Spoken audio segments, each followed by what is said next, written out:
Ê, anh Phật thì anh bác bà đừng bỏ anh ta. Ai mà ha máy ai khai miên han thì phơi mến. ប្រទេសបងផឹកស៊ីជារឿងរបស់បងតែពុករបស់ខ្ញុំក៏ឈឺធ្ងន់ខ្ញុំគ្រាន់តែមកប្រាប់បងឲ្យបន្ថយសលេងបាសតិចតើ Ê, anh Phật thì đừng bỏ anh, cục anh chứ đừng bỏ anh. Mấy nào bây giờ, Phật thì chết à? Rồi.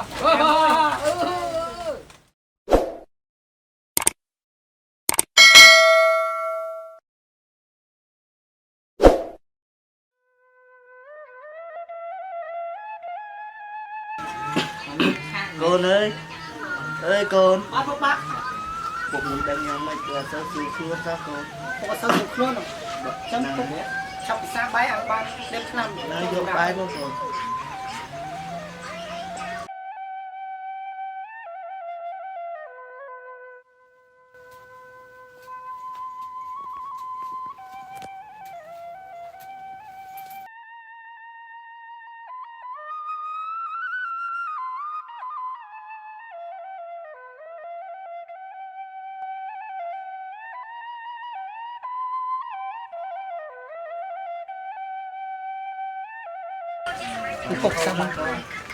ពុកសាពុកខ្ញុំយកទឹក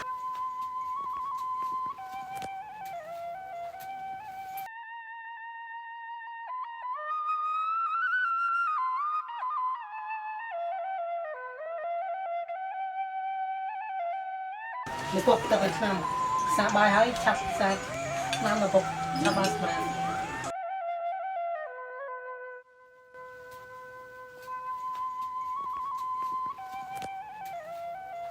con ơi តើពុក phục xa bay với con này lưu tràn bay tràn tờ lo giờ tập biết con បាទចឹងពុកពិសាតាម năm nay ở đây con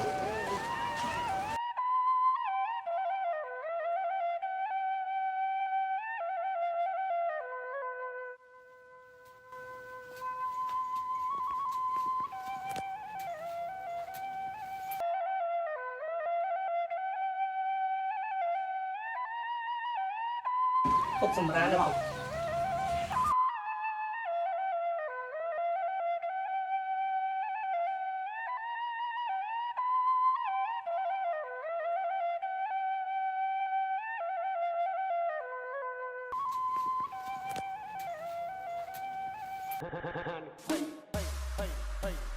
Welcome to DJ Watch Feet Mr. C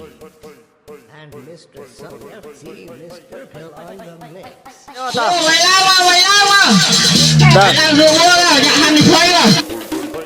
Team Mary Mix Production.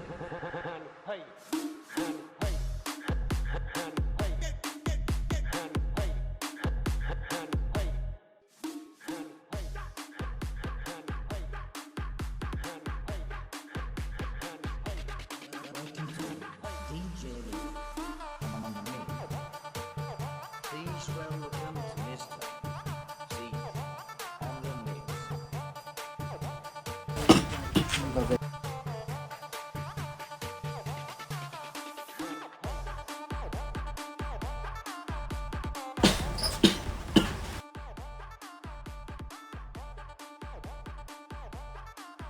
ơi con បាទពុក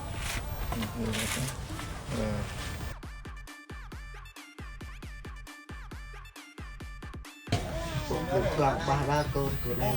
tập rap kia và thôi ba kịch ba tí con កំតនេះពុកប្រហែលជាម៉ោងខាងម៉ោង6គេបិទហើយចឹងពុកសម្រាប់នឹងសិន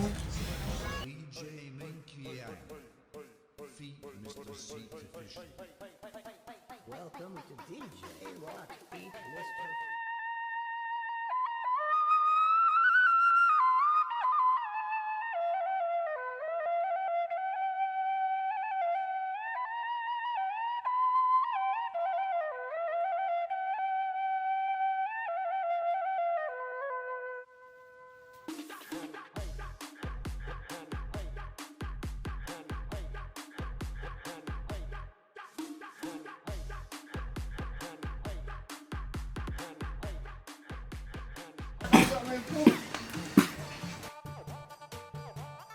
Please welcome to Mr.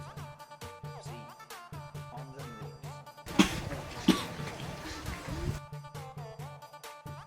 เอ้ยcon បាទពុក ខាងខ្ញុំមានកាយទេ គ្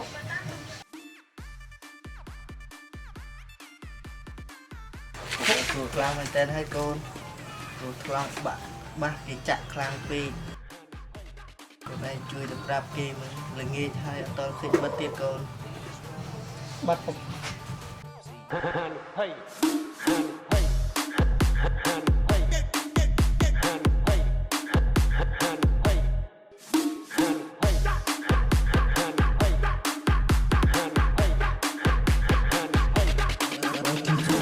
DJ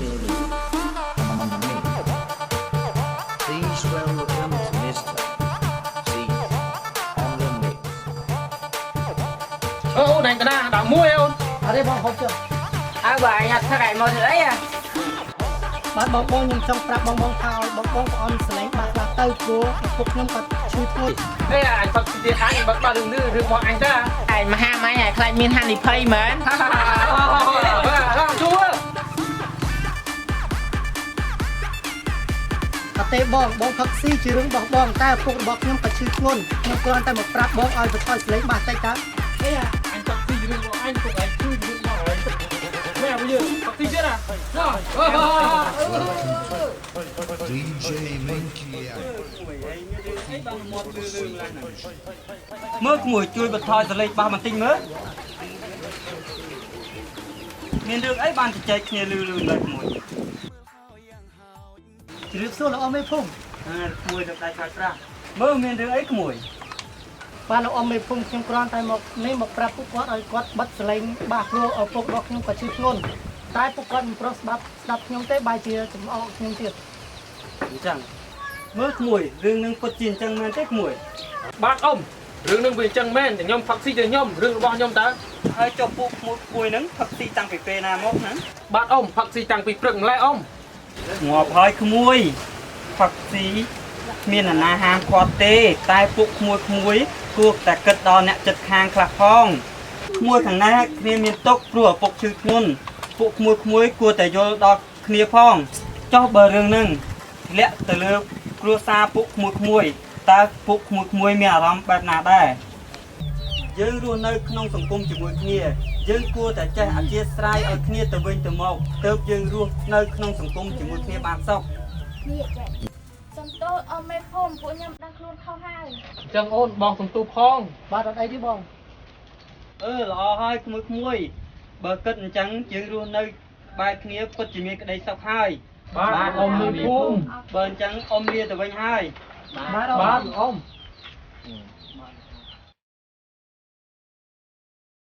អញ្ចឹងបងខ្ញុំជម្រាបលាទៅមើលពុកខ្ញុំវិញហើយបង បាទអូន យើងរស់នៅក្នុងសង្គមជាមួយគ្នាយើងចេះយោគយល់គ្នាទើបយើងមានសេចក្តីសុខ